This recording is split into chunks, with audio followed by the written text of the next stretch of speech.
السلام عليكم ورحمة الله وبركاته. كيف حالكم مشاهدين الكرام؟ بخير. أتمنى من الله أن تكونوا بالصحة والسلامة.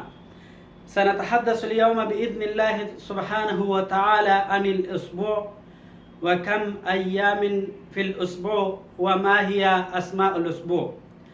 ډیرو درنو قدرمنو اوریدونکو په دغه نوې حلقه کې درته ښه راغلاست وایم. دا د یو ځل بیا ستاسو په درانه حضور کې حاضر شوي یو او د نن ورځې درس ستاسو په درانه حضور کې وړاندې کوو. نننۍ موضوع مو دا هفته په عربي ژبه کې موږ د هفتې د ورځې نومونه څنګه اخیستلی شو، د هغې نومونه څه دي، صحیح ده، او څو ورځې دي. نو بسم الله الرحمن الرحیم شروع کوو. السبت معنا هفته، شنبه. الاحد یک شنبه.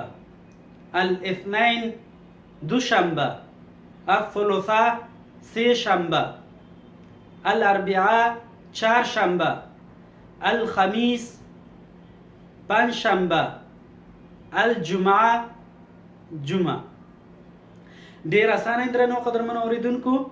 السبت، الاحد، السبت شنبه، الاحد یک شنبه، الاثنين دوشنبه، الثلاثاء سه شنبه، الاربعاء چهار شنبه، الخمیس پنج شنبه، الجمعه جمعه. قدرمنو دوستانو، اوس د دې منګه څنګه وایي چې نن د څه شي ورځ ده؟ دا په عربي ژبه کې منګه څنګه ویلی شو چې نن د څه شي ورځ ده؟ اليوم أي يوم من الأيام الأسبوع؟ اليوم أي يوم من الأيام الأسبوع؟ نن د څه شي ورځ ده؟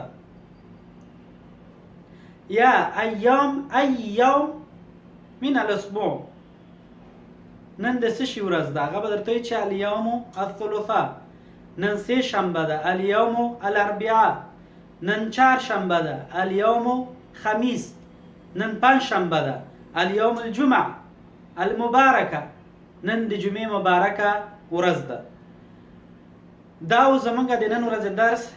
هیله ده چې خوښ شوی